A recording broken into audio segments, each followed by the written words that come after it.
या ठिकाणी मनामध्ये मूर्ती साठवून ठेवली तर त्या माणसाच्या मनामध्ये असणारा विचार आहे आणि काही समजा त्या ठिकाणचे जे त्रस्त आहे निघून जाते आणि तुझ्या भक्तीमध्ये विलीन होतात म्हणले. जो विश्वबीज विश्वालय जो शिरवितयेनेचा परमप्रिय जो निर्विकार अव्यय तो जो सच्चिदानंद नंदनतनु. आणि अशा भगवान विष्णू आणि ज्या ठिकाणी शेषशाही नारायणाचा अवतार तुझा असणारा बलराम दादाचा आणि या ठिकाणी हे जे असणार आख्यान या ठिकाणी घडायला चालू आहे या तुझा जे असणारं वास्तव्य क्षीरसागरामध्ये कमलामध्ये असणारं तुझा वास्तव होतं ते वास्तव असताना तू या ठिकाणी जगाच्या कल्याणासाठी अवतार घेऊन या जनतेला तारावण्यासाठी या ठिकाणी तू उपस्थित आहे. तुला आम्ही या ठिकाणी काय करतो नमन करतो. श्रोता आणि वक्ता साहित्य कथा कविता श्रवणार्थ बोध करता जगन्नाथा तुझी सर्व. आणि बरोबर आहे की बाबा या ठिकाणी असणारी श्रोत मंडळी आहे त्यांना काही सुद्धा कळत नाही. वाचणारी मंडळी आहे वाचक मंडळीला काही सुद्धा कळत नाही आणि जो कोणी फक्त या ठिकाणी पोथी सांगण्याचा अर्थ त्या ठिकाणी सांगण्याचा प्रयत्न करतो त्याला सुद्धा काही कळत नाही. परंतु ज्यावेळेस तुझी या ठिकाणी कृपा होते तुझ्या कृपेने या सर्व जणांना ऐकणाऱ्याला वाचणाऱ्याला आणि सांगणाऱ्याला या ठिकाणी बुद्धी मिळते म्हणले. भीमादिवास पंढरीनाथा पुढे बोले हरिविजय ग्रंथा तुझी अद्भुत लीला स्मर्था तुझी बोले रसाळ.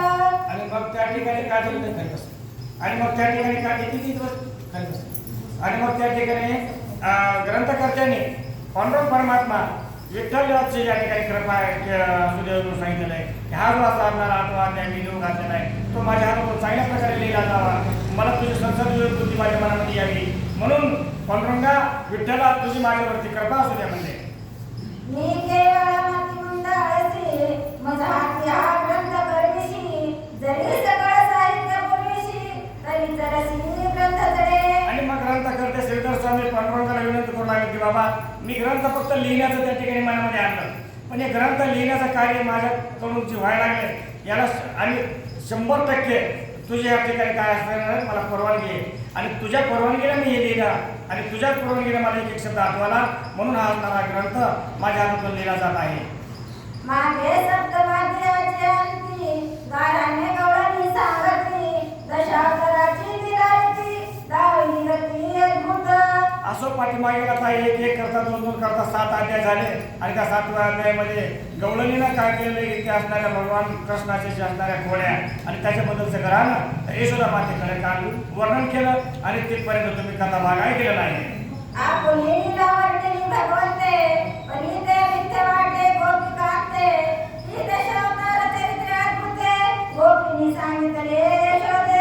आणि मग त्या ठिकाणी काय झाले की त्या गवळणीचा आणि त्या सभा मंडपामध्ये त्या ज्या असणाऱ्या स्थितीमध्ये सर्वजण त्या ठिकाणी उपस्थित आहेत आणि मग या श्रीकृष्णानं 10 अवतारामध्ये काय कथा केलेली काय अवतार कार्य केले त्याचा जो असणारा पूर्ण इतिहास त्या बालगोपाळाच्या समोर ते भगवान श्रीकृष्णानं आणि त्या गवळणीला बोलता बोलता सांगून टाकलेलं आहे.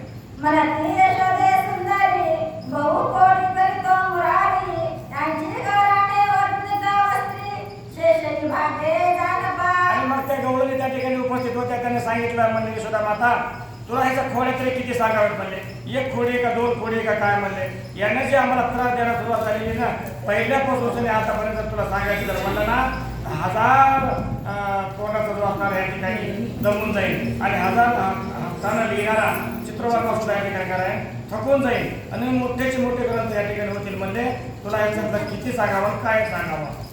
गोपी मनाती यशोदे सती तू रंग गेली संकट चतुर्थी गणेश मूर्ती निराप्रती निश्चयची जननीये. पण असं आहे की कुणी तक्रार करताना काय होतं त्या तक्रार करत असताना त्या असणाऱ्या यशोदा मातेला एक जणीने सांगितलं आणि त्या ठिकाणी एक शाणी गवळण आली म्हणली बाई असं कर लेकरू जर त्रास द्यायला लागलं ना तर त्याच्यासाठी काहीतरी नवं सायन्स करावं लागतं मग तुझा जे असणारा लहान मुलगा आहे हा असणारा खूप खोड्या करायला त्रास द्यायला नाही याच्यासाठी काय कर म्हणले तू या ठिकाणी चतुर्दशीचं व्रत कर म्हणले.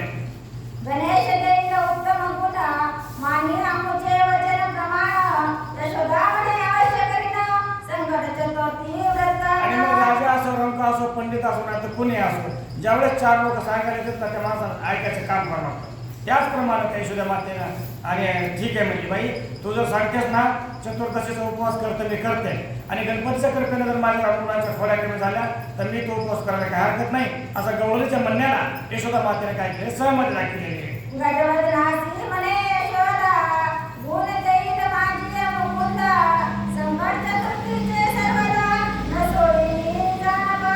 आणि मग त्या ठिकाणी त्या बायाला म्हणलं की लगेच शिला कबूल केलं की लगेच श्री गणेशाकडे विनंती केली म्हणले जय जय श्री गणेशा तुम्हाला माझं वंदन असो. माझं बाळ या ठिकाणी खूप खोड्या करायला लागले गल्ली मुळामध्ये या ठिकाणी काही त्रास देऊ लागले नगरीमध्ये याचा असणाऱ्या घराने खूप माझ्याकडे येऊ लागले.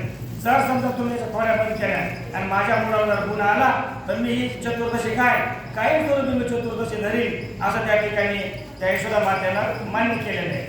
वचन ऐकोनी कृष्णनाथे सत्य करावया गणेशाचे कोणी नाही केले अंते एक मासापर्यंत. आणि असं मग त्या ठिकाणी त्या गणपती देवाकडे विनंती केलेली यशोदा मातेला आणि मग ती तर असणाऱ्या बालकाला कळलेली ना देवाचा अवतार आहे. मग याला वाटलं आपण जर खोड्या करावत नाही एवढा महिनाभर तर ही चतुर्थीपासून पुढच्या चतुर्थीपासून म्हणजे आपल्या आईला त्रास होईल आणि आपल्या आईला जे इकडे देवाकडे विनंती केली ते खोटं होईल आणि गणपती सुद्धा या ठिकाणी खोटे पडतील म्हणून गणपतीला मान देऊन आणि या भगवान श्रीकृष्ण परमात्म्यानं ह्या चतुर्थीपासून दुसऱ्या चतुर्थीपर्यंत एक महिना कोणत्याही पद्धतीची खोडी केलेली नाही.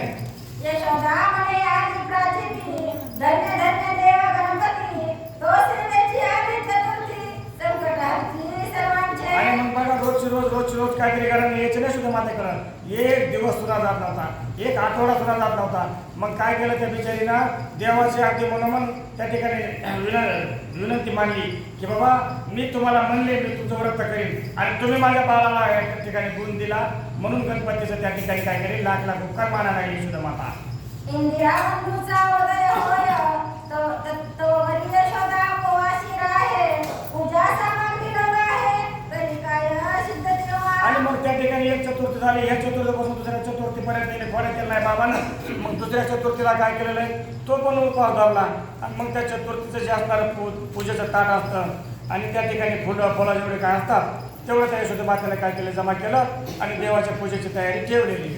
थोर थोर लाडू एकवीस शर्करा मिश्रित केले सुरस चित्त लाडू विशेष आणि बहु वस मोदक ते. आणि मग त्या ठिकाणी काय झालं राजाचे पट्ट्याने कोणत्या गोष्टीची कमी नाही आणि राजा बोले दल आले मनामध्ये ते सर्व त्या ठिकाणी विचार अंमलामध्ये येत होते आणि मग हिनं काय केलं सुंदरसा असा स्वयंपाक केला आणि त्याच्यामध्ये 21 मोदक तयार केले आणि गोड अशा प्रकारचे साखर आणि ते खोबरं वगैरे टाकून त्याचे पूर्णचे पूर्ण त्या 21 मोदकाचं ताट आणि फुलाचा आणि फळाचा एक ताट त्या ठिकाणी तयार केलेलं आहे.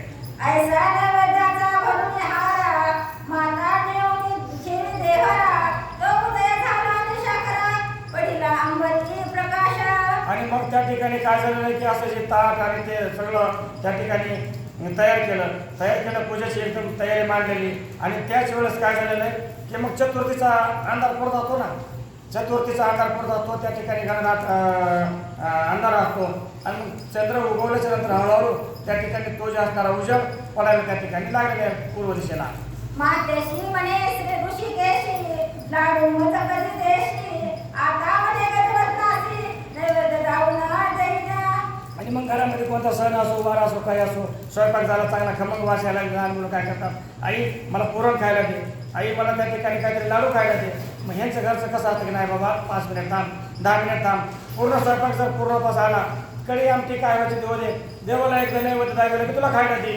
पण हे बाल हाटी हे बाल का ह्या ठिकाणचं होतं का पृथ्वीवरचं होतं का मानवी अवताराचं होतं प्रत्यक्षात त्या ठिकाणी देवाचा अवतार होता. आणि मग आई पशी त्यांनी दुसऱ्या चतुर्थीला हात धरला मला तू जे मोदक केले आहेत ना त्याच्यात तुम्हाला काहीतरी म्हणले मासला म्हणून एक कामाने पण खायला दे म्हणजे आई.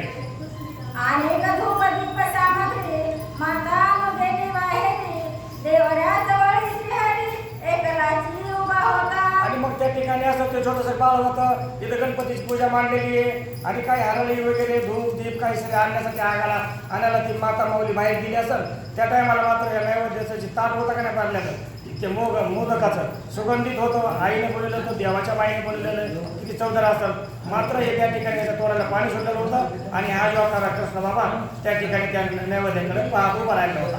एकांत देखोनी ते वेळा श्रीकृष्ण हारा उचलिला नैवेद्य सर्वांनी स्वाहा केला क्षण मात्र न लागता. अहो ते का लहान लेकरं होतं का खोड करत होतं का माईला आणि त्या देवाला मान द्यायचं म्हणून कसं तरी 30 दिवस काढले तरी सर्वांना एवढे. आणि मग तीच एक चतुर्थी ही चतुर्थी पार पडली. जेव्हा ही एक अगरबत्तीचा पुडा आणा घरात गेली, 21 नैवेद्य तोंडामध्ये टाकले आणि पूर्ण कडक फोडून टाकले, काहीच शिल्लक ठेवून नाही.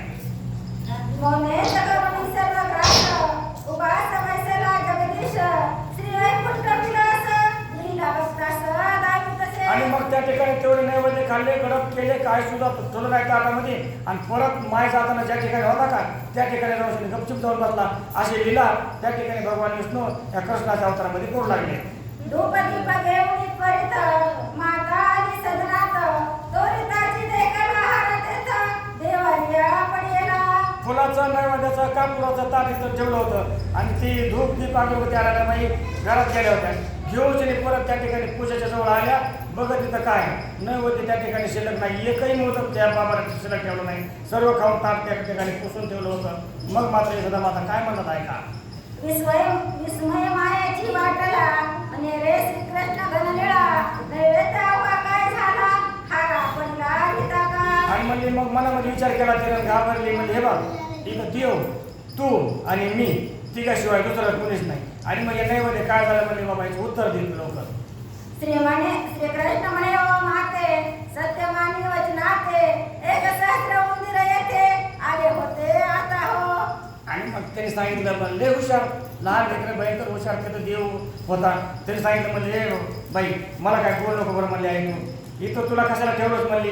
या देवाच्या जवळ पण म्हणजे एक उंदीर आहे. आणि मग या उंदराचे पाहुणे रावळे गण गोत आत्या मामा मावशी 1000 उंदरं आले होते म्हणजे इथं. तू अगरबत्ती आणायला गेली का त्यावेळेस याने फोन लावला असेल आणि ह्याने बोलले बरोबर 1000 उंदरं आले आणि 21 नैवेद्य त्यांना कशाला पोहोचलं म्हणले गेले खाऊन. त्यात एक थोरला मुशक त्यावरी बैसला विनायक जोंडे देणार सगळीक एकाएकी आकर्षिले. आणि मग एवढं मोठं उंदर त्या ठिकाणी होते, 1000 उंदरं आले आणि त्या 1000 उंदरामध्ये एक मोठा भला मोठा उंदीर होता. त्या उंदरावर त्या ठिकाणी असा सोंडेचा एक देव आला म्हणली आणि त्या देवानं आणि त्या सगळ्यांनी मिळून हे मोदक घेऊन गेले.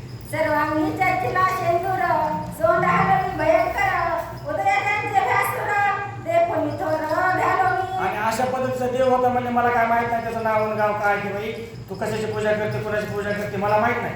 पण त्या एका भल्या मोठ्या उंदरावर आणि एक असा जाडाजुडा माणूस होता त्याच्या समोर अशी एक सोंड होती म्हणले आणि पूर्ण त्याचं अंग जे आहे ना शेंद्रासारखं लाल होतं म्हणले. बोबडी वळली बदली न बोलवे माझ्याशी जननी सुधा लागली मज लागुनी लाडू देई सत्वर. आणि म्हणले हे बघ काय बी कर मला काय सांगू नको म्हणले, मला तर खूप भूक लागलेली आहे. आणि एवढा मोठा भला बाबा म्हणले समोर आला, सगळ्या अंगावरती लाल लाल त्याच्या कपडे होते, लाल अंगाचा त्याच्या अंगावरती शेंद्रासारखा त्याचं रूप होतं. आणि एवढं मोठं बघितल्यानंतर माझी बोबडी वळली म्हणले, मी त्याला काय बोललो नाही. आणि मोठ्या माणसापुढे लहान लेकरांना बोलू नाही, ते लेकरं बरोबर आहे ना. आणि मग आता मला भूक लागली म्हणजे त्यांनी ते खाल्ले काय खाल्ले मला सांगू नको, आता माझे जे भूकेचा तू विचार कर आणि दुसरे लावले मला खायला दे म्हणे कसले. जननी बोले हृदयवाना उघडून दावी तुझे वदना जगन्यवासी करी रुदना दीनवंदना करुणिया. आणि मग त्या ठिकाणी आईचा विश्वास होता देवावर पण मुलावर नव्हता. आणि मग ती म्हणजे हे बघ काही जरी असलं तरी तुम्हाला सांगू नको, उंदरावर बसून काही तर देव येणार नाही. हेच गणपती बाबा इथं चित्रामध्ये ह्याच्यावर बसलेले आणि त्याच्याच बद्दल तुम्हाला सांगू लागला. पण म्हणली माझा विश्वास तुझ्यावरच नाही, तूच खाल्ला असेल तर तू काय कर म्हणजे तुझ्या तोंडामध्ये जे असणार ते मला दाखव. जर म्हणजे तू जर खाल्ला असलास तर तुझ्या दाताला दाढेला आणि जिबीला ते मोदकाचं आणि त्या नैवेद्याचं काहीतरी शीत लागलं असेल त्याच्यावर मी परीक्षा करते म्हणली.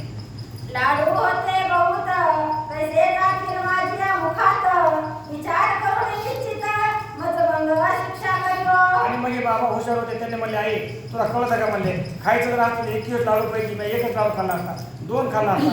नवे लई जर भूक लागली असते 4-5 खाल्ले असते, पण 15-16 तर राहिला असेल म्हणले. एवढे लाडू माझ्या मुखामध्ये जातीलच कसे 21. गणेश केला लाडू घेऊन मजवरी आले विहरणा माझा म्हणे मदन उघडून दावी मज मुकुंदा. आणि म्हणजे नेहल्याला एक आणि शिक्षा दुसऱ्याला. आणि म्हणले बाई इथं गणपतीला नेलेत ना आणि त्या गणपतीला लाडू नेल्यानं मला कसा त्रास द्यायला लागले म्हणजे. तरी म्हणजे नाही तू काय कर म्हणजे तू 1 खाल्ला 2 खाल्ला तसं देणे की नाही, पण तुझ्या तोंडामध्ये मला बघू दे ना म्हणले. तुझं जे असणारं मूक आहे ना ते मला असं उघडून दाखव म्हणले. अरे म्हणे मार नको माते उघडून दावित वदनाते माते पुढे वैकुंठ नाते मुख पसरून दाविले. आई तर आई लेकरूच आहे शेवटी त्या छोट्याशा बालकाला आईचं ऐक नाही भाग आहे. मग इकडे बघा सगळ्या लेकरांनो, हे लहान लेकरं सुद्धा ते आईचं ऐकतात का नाही? मग देवाला सुद्धा आईचं ऐकलं की नाही? मग तुम्ही आम्ही सुद्धा सगळेजण आहेत ना, आपल्या आई वडिलांचा ऐकायचा त्रास देऊ नका. पण आई वडील असतील आपल्याला तर काय हरकत नाही. आपल्यापेक्षा मोठ्या वडिलांच्या माणसाचा मान ठेवा आणि कुणाला सुद्धा त्याला माघारी बोलू नका, चांगल्या पद्धतीने वागा. हे या ठिकाणी गणपतीने आपल्याला काय गणपतीचं आणि जे चरित्र आहे या देवानं आपल्याला या ओळीमध्ये संदेश दिलेला आहे. थोरांचं या ठिकाणी काय करा, मान राखा. आणि मग मात्र भेट केली, तोंड वाजायला सुरुवात केली. मला आई माझं मुख या ठिकाणी तेवढं उघडून दाखवतो, पण मला मारू नको म्हणजे मला तुझी लई भीती वाटते. तो ब्रह्मांड देखिले संपूर्ण तैला वैकुंठ कैलास अधि करुणा असंख्य दिसती गजवदना जननी पाहून तटस्थ. आणि मग त्या ठिकाणी काय करतो, आईला याला नवलं दाखवायचं होतं. आपल्या आईला आपला जे काय महिमा आहे थोडं लीला करून दाखवायची होती. आणि मग ह्या जे असणाऱ्या कृष्ण बाबानं असं त्याचं असणारं मुख मला उघडून दाखवलं. उघडून दाखवल्यानंतर या ब्रह्मांडामध्ये ही जे काय असणारे जे 3 लोक आहेत आणि हे सप्त पातळ आहेत, सर्व त्या ठिकाणी काय केलेले ते सुद्धा केले. कृष्ण मुखातून गजवदना मातेशी म्हणे एक वचन हा देवादी देव सनातन तुझे उदरी अवतरला. आणि मग त्या ठिकाणी त्यांनी सांगितलेलं आहे की ते मधून देव बोलायला लागले. त्या असणाऱ्या यशोदा मातेला या गणपती त्या श्रीकृष्णाच्या मुखातून जे देव होते का नाही, ती सर्व 33 कोटी देव सर्व ब्रह्मांडामध्ये होतं. मधून देवता त्या असणाऱ्या मातेला सांगू लागले, बाई याला काही तारण देऊ नको, शिक्षा करू नको, रागात देऊ नको. शिवून नशिबवान आहे आणि ह्याच्यापेक्षा तू हजारोपट नशिबवान आहेस की असलं जे असणारं लेकरू तुझ्या पोटी या ठिकाणी जन्माला आले आहे. आम्ही समजते देव या कृष्णाचे अवयव पूर्ण ब्रह्मानंद केशव म्हणजे अशी जननी आहे. कशाची चतुर्थी, कशाची एकादश, कशाचं काय म्हणले, कोणतंही तरी व्रत धरलं आणि भगवान विष्णूसाठी अथवा कृष्ण परमात्म्यासाठी जर असेल ना तर ते म्हणजे आमच्यासाठी कमीच आहे. उगाच तुम्हाला आम्हाला मान द्यायचं काम आहे म्हणले. पण आम्ही सर्व देवदेवता या ठिकाणी असणाऱ्या कृष्ण परमात्म्याचे अवयव आहेत म्हणले. आम्ही त्यांच्यामध्ये सर्व पैकी सामावलेलं आहे. यशोदा झाली समाधिस्थ अहंकृती विराली समस्त आपण विसरत लीला अद्भुत देखून. अहो आपल्या लेकराला जर 100 पैकी 35-36% मार्क पडले तर महाराज आपण खुश होतो. जाऊ द्या, पास तर झाले नाही, पुढच्या वर्गात गेले ना, असं मातेला आनंद होतो. तिला काही देणे नाही, रँक असो नाही तर ते नंबर असो नाही तो टॉप असो किंवा टॉपर्स असो. तसं देवाच्या आणि हिच्या स्वतःच्या परीक्षेमध्ये हे बाळ पास झालं की सर्व देवदेवता त्याच्यामध्ये लीन आहे. आणि मग हिची असणारं ते बघितलं, गुण गौरव चढवायला गेलं, आनंद झाला, हृदयामध्ये आनंद झाला, मेंदूमध्ये आनंद झाला आणि या संवेदना सर्व शरीरामध्ये पसरल्या. त्यावेळेस मात्र ती असणारी माता सद्गती झाली आणि त्या ठिकाणी तिला काहीही कळत नाही. नेत्र उडवणी सेवेची पाये तो कृष्ण पुढे उभा आहे म्हणे लाडूते जनने शुद्ध भक्त लागली. परत याच्या मुखामध्ये देव देवता बघितले, एवढं ब्रह्मांड बघितलं तर सद्गती झाली, मूर्छा आली. कसं तरी सावरून तिने डोळे उघडायचा प्रयत्न केला, डोळे उघडले.